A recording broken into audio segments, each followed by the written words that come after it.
નમસ્કાર દોસ્તો, ગીર સોમનાથ જિલ્લામાં લાંબા સમયથી વરસાદ છે તેની રાહ છે તે ખેડૂતો જોતા હતા અને વરસાદ છે તે સામાન્ય પડતો હતો, પરંતુ આજે સૂત્રાપાડામાં જળબંબાકારની સ્થિતિ ઊભી થઈ છે અને સૂત્રાપાડાના અનેક ખેતરો છે વિસ્તારોના તે બેટમાં ફેરવાયા છે. હજુ આ વાવડી ગામનો એ વિસ્તાર છે જ્યાં વાવડી ગામનો ગેટ છે, એન્ટ્રી ગેટ, ત્યાંથી જ આ જુઓ ખેતરોની સ્થિતિ કંઈક આવી છે. આ વાવડી ગામને જોડતો રસ્તો છે અને બંને સાઈડ પાણી જોવા મળી રહ્યું છે. સૂત્રાપાડા નો જે સ્ટેટ હાઈવે છે, સૂત્રાપાડા કોડીનારનો, તેને આ જોડે છે આ રસ્તો અને અહીંયા પર આ એન્ટ્રી ગેટ છે વાવડી ગામનો. કંઈક આ પ્રકારની પરિસ્થિતિ છે તે અત્યારે સૂત્રાપાડામાં જોવા મળી રહી છે. સમગ્ર વિસ્તાર છે તે પાણી અહીંયા પર જોવા મળી રહ્યો છે. સૂત્રાપાડા તાલુકાના અનેક ગામો છે જ્યાં ધોધમાર અને મુશળધાર વરસાદ છે તે ખાબક્યો છે. પસનાવડા ગામ છે, આ પણ ભારે વરસાદના કારણે અનેક મકાનો છે, આ મકાનોમાં પાણી ઘૂસ્યા હતા. જોકે લોકોએ રાહતનો શ્વાસ લીધો છે.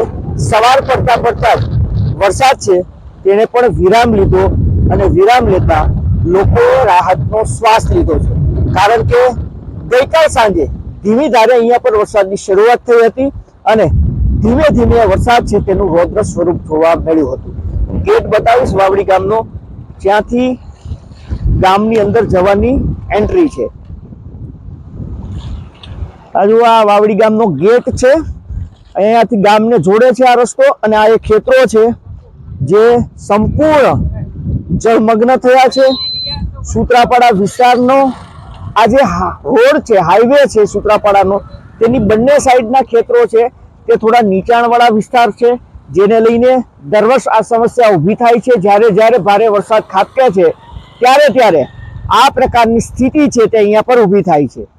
આ વિસ્તારના જે ગામો છે જ્યાં પસનાવડા ખૂબ વરસાદ પડ્યો છે, એવું પણ મનાય છે કે શહેર સૂત્રાપાડા તાલુકાનું જે શહેર છે એ શહેર કરતા ગ્રામ્ય વિસ્તારો છે, જે પસનાવડા અને આસપાસના વાવડી ગામ છે, ત્યાં વધુ વરસાદ નોંધાયો હોય તેવું લાગી રહ્યું છે. એક જ રાતમાં ભારે વરસાદ પડ્યો છે. અહીંયાના ખેડૂત હતા દિલાવરસિંહ મોરી, જેમની સાથે અમારે જ્યારે વાત થઈ તો તેનું કહેવું હતું કે મોડી રાત્રિથી વરસાદે રૌદ્ર સ્વરૂપ ધારણ કર્યું હતું અને ખૂબ ભારે વરસાદ ખાબક્યો છે. હાલ વરસાદે વિરામ લીધો છે, સાથે સાથે લોકોએ પર રાહતની શ્વાસ લીધી છે.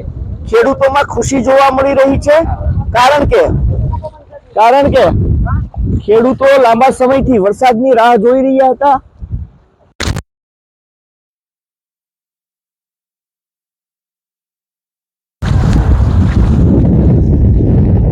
આ પાણી, સમગ્ર પાણી છે તે અહીંયાથી જુઓ, વરસાદે વિરામ લેતા હવે પાણી છે તે ઓસરવાની શરૂઆત થઈ છે અને પાણી છે તે કંઈક એટલા પ્રવાહ છે પાણીનો કે અહીંયાથી વહી રહ્યો છે.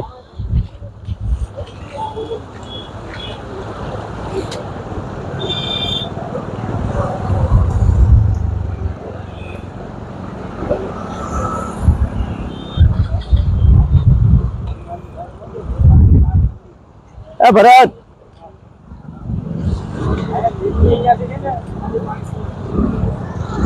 તો ગીર સોમનાથ જિલ્લામાં સૂત્રાપાડામાં જળબંબાકાર થયો છે, પરંતુ અનેક વિસ્તારો હજુ એવા છે જ્યાં ખેડૂતો વરસાદની રાહ જોઈ રહ્યા છે. સામાન્ય રીતે 15 જૂનથી વરસાદની શરૂઆત થતી હોય છે, પરંતુ આ વર્ષે ગીર સોમનાથ જિલ્લામાં ખૂબ ઓછો વરસાદ પડ્યો હતો અને તેના કારણે ખેડૂતો છે તે મૂંઝવણમાં હતા. ખેડૂતોએ પોતાના માંડવીનો જે મગફળીનો પાક છે તેને પાણી કૂવાથી આપવાની શરૂઆત પણ કરી દીધી હતી, પરંતુ ફરી એક વખત વરસાદે એન્ટ્રી કરી લીધી છે અને પહેલું સૂત્રાપાડા છે જ્યાં જળબંબાકાર થયો છે, પરંતુ અન્ય વિસ્તારો છે ત્યાં હજુ પણ ખેડૂતો વરસાદની રાહમાં છે.